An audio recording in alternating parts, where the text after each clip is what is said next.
welcome to Peter and the Oven. My name is Peter and this is my oven. Today I want to talk to you a little bit about baking equipment and well, just some of it anyway. Today I'm going to tell you about some of the tools I use the most. I'm going to talk about steam in the oven, and then finally a little bit about the oven in general, you could say. So first of all, this metal scraper is the tool that I use the most. Every time I'm baking, I'm using this to handle the dough, to lift it, to cut it, stuff like that. And you want to use this instead of a knife, because if you cut with a knife, you will cut through the air pockets, and you want those to stay inside the bread. And if you cut it with this, just force it through the dough, then the air pockets will divide, but they won't puncture. Second one is the plastic scraper. Every time I'm moving dough out of a bowl, I use this. These two are, well, every time I bake. And another thing I use a lot also every time I bake is my scale. I know that some of the, especially Americans, they are baking using a cup measurement, which makes it very difficult to get the same results every time, because flour, it always weighs the same, but a cup is full at different points depending on how much air is in the flour. So if you don't have a scale, get one. This is a really good one, and I'm using it all the time, loving it.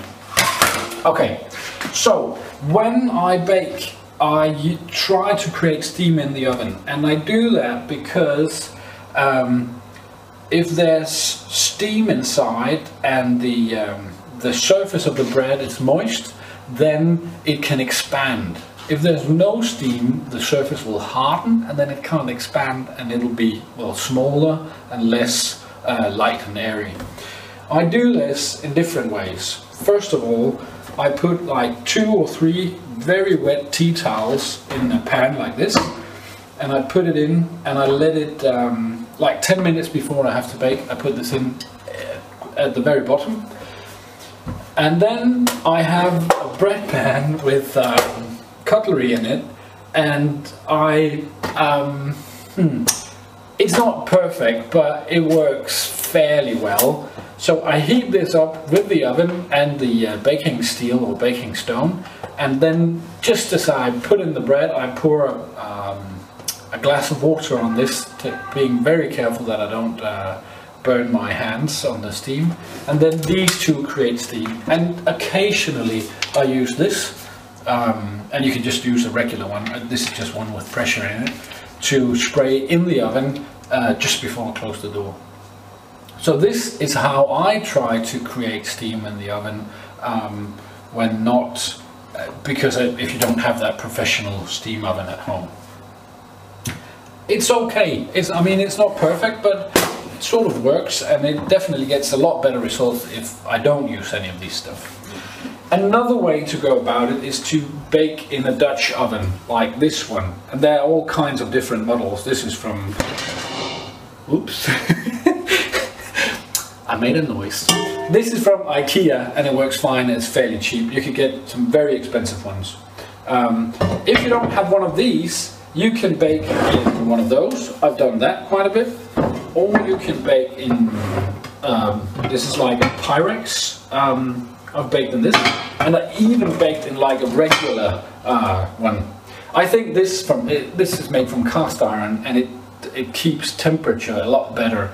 This is definitely the best one, but it's very doable. The point is that the steam that escapes from the dough will get trapped inside the pot, whichever you use, and that will create that wet environment that you get in a steam oven. And also this will make sure that it gets a lot of heat from all sides all at once, and that will help it to expand before the crust hardens. Yeah, so with the ovens, this one is actually, it has sort of a steam generator. Oh, there's a baking stone in here.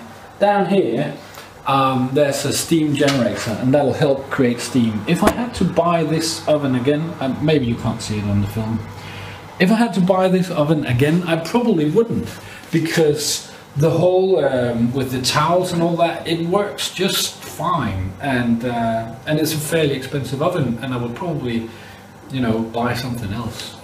The other oven is a regular convection oven, and it's not much to say other than I've begun using a baking steel instead of a stone, because the stone, the big stone ovens, the mason ovens, well, they contain the heat very well, and it keeps being hot for a long time, which is great if you have like a big bakery.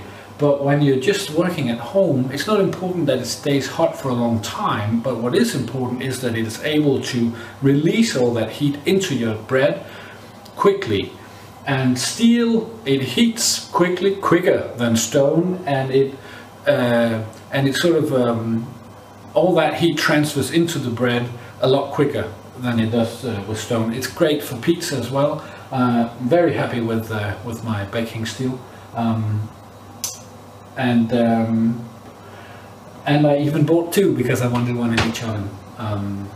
Yeah, so just a few tips and tricks and pointers and equipment stuff, and maybe next time we'll talk about some other gear, because, well, most bakers I know are kind of equipment nerds, if I'm honest.